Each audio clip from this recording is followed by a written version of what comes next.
Uma das estruturas que exemplificam que o ser humano não é o mais evoluído em muitas partes anatômicas é o olho humano. 30 a 40% da população dos Estados Unidos e Europa sofre com problemas de visão. E esse número pode chegar até 70% no caso da miopia em países asiáticos. Para entender melhor o olho, vamos fazer uma revisão breve da anatomia. O olho mimetiza uma câmara escura, onde temos um orifício, onde os raios de luz entram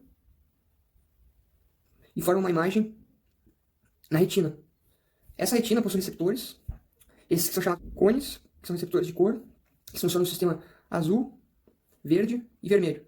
E através da combinação da intensidade que os estímulos luminosos em cada comprimento de onda, isso é, o azul, o verde e o vermelho, conforme esses receptores são estimulados com determinada intensidade e enviam o sinal ao cérebro, o cérebro vai montar a imagem lá no centro da visão, no lobo occipital, vai formar as cores. O mesmo exemplo pode ser usado para televisões, no sistema RGB, Red, Green, Blue, ou até mesmo aquelas impressoras em que há os cartuchos, as três cores elementares, e é produzido a partir daquilo qualquer outra cor, a partir da combinação dessas cores. E o outro receptor são os bastonetes. Esses bastonetes são essas células aqui, como o formato já denuncia. Os bastonetes eles são responsáveis por captar a intensidade luminosa. Se está claro ou se está escuro, porém eles não são capazes de detectar cores. Então, a imagem chega lá pela abertura anterior do globo ocular e vai se formar lá na retina. Essa é uma breve revisão do olho. Porém, há patologias onde esse problema está comprometido, essa capacidade está comprometida, como na miopia, como citado, muito comum em países asiáticos, mais ainda. O que acontece? O globo ocular possui um formato mais longo do que o normal, de maneira que a imagem é focada antes da retina. Então, dessa maneira, se torna difícil observar objetos de longe. Já mais parecido com a miopia é a hipermetropia. Essa condição onde é basicamente o oposto da miopia, onde o globo ocular é meio comprido e a imagem é focada depois da retina. Então, obviamente, se torna difícil para ver objetos de perto. Mais um entre os diversos problemas de visão dos seres humanos é a presbiopia. Essa que acontece geralmente com início aos 40 anos e virtualmente aos 60, basicamente toda a população vai ter esse problema, que consiste em um enrijecimento da lente ou o cristalino do olho, de maneira que o corpo ciliar e os músculos que estão em torno dessa lente não conseguem mais, com a sua contração, movimentar a lente corretamente para que ela realize o foco do que está sendo enxergado, especialmente objetos próximos, como jornais, por exemplo. O exemplo clássico é quando um idoso, por exemplo, não consegue mais ler o jornal tão perto, e ele começa a afastar cada vez mais para obter uma melhor visão, visto que o foco, a visão focada para objetos próximos não está funcionando corretamente devido à presbiopia. Esses são alguns dos problemas de visão que acometem o ser humano, e em alta prevalência já comprovam que o nosso olho não é o mais evoluído do planeta. Agora, falando sobre um olho mais evoluído, citamos os pássaros, especialmente condores e águias, esses que possuem o melhor olho do planeta Terra.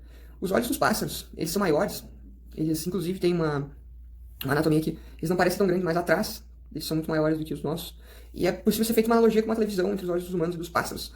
O olho do humano, por exemplo, tem uma televisão de 14 polegadas, e a dos pássaros uma de 50, acompanhando o maior aumento de resolução na TV de 50 polegadas.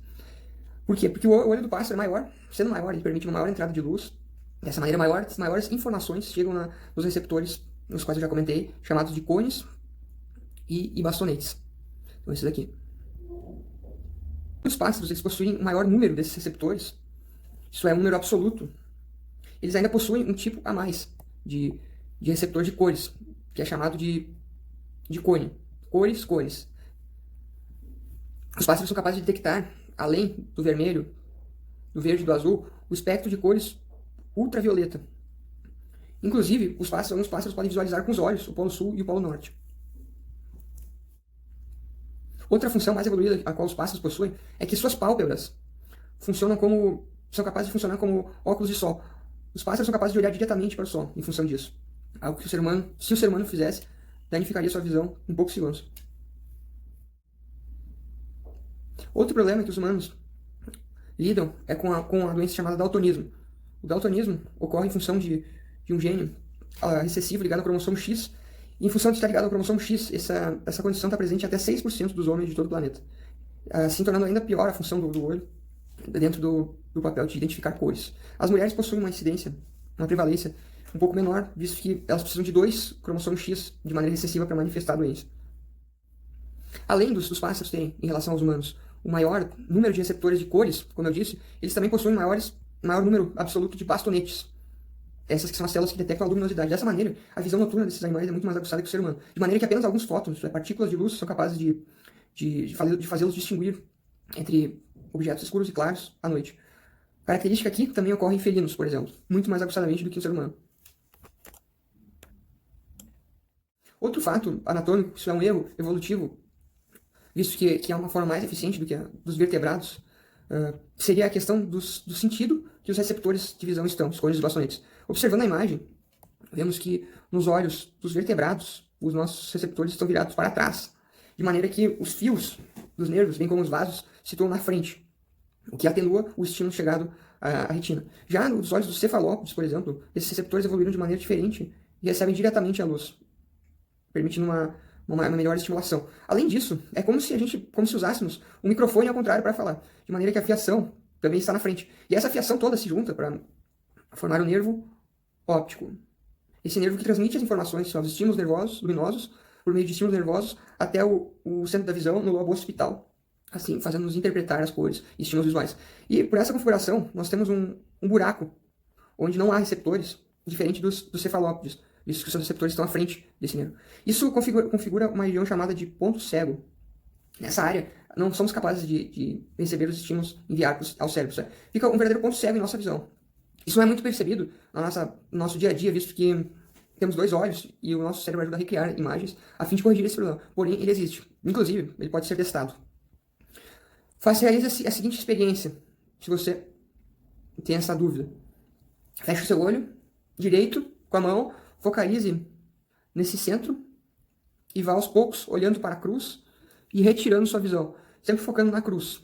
Em determinado momento, você perceberá que o ponto escuro irá sumir. Por quê? Porque esse ponto atingiu justamente a região do ponto cego da nossa retina.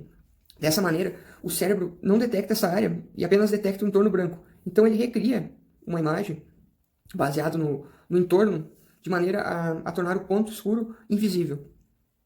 Além disso, há outro teste que pode ser feito que segue a mesma lógica. Tome o X, a cruz, como referencial novamente, para o seu olho direito, fique olhando a cruz e afaste a sua visão, até que em determinado momento, lentamente, é preciso ser afastado, terá percebido que essa região que está faltando será coberta por uma linha preta, justamente porque o cérebro recria essa região que estaria no ponto cego baseado nas informações que ele obtém no entorno.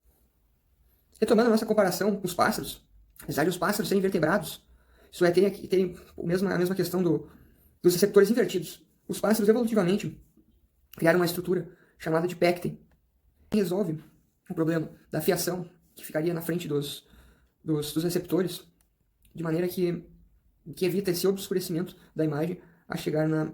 Além disso, a estrutura também possui outras funções, como a nutrição da retina e região, assim fornecendo mais nutrientes e energia para que essas estruturas tenham um maior desempenho em comparação com o ser humano. Então, além de todos os problemas de visão altamente prevalentes na população, a carência de adaptações em relação ao nosso problema dos receptores de luz serem virados, bem como a nossa carência em número, visto que os pássaros, por exemplo, possuem um número muito maior. Além de tudo isso, a questão do avesso dos receptores é tido por muitos oftalmologistas como um fator de risco do descolamento da retina, uma condição relativamente comum ao ser humano em relação ao resto dos animais. Portanto, fica claro que nossos olhos, apesar de incríveis, possuem muitos defeitos anatômicos. Se quiser saber mais a respeito desse e outros seus anatômicos, bem como lesões esportivas e outros fatos relacionados à ciência básica da medicina, dê uma olhada no meu site, onde eu escrevo posts a respeito dos temas, onde inclusive está escrito um a respeito do tema abordado nesse vídeo. E ao final, também há as referências, caso você quiser aprofundar os seus estudos nesse tema.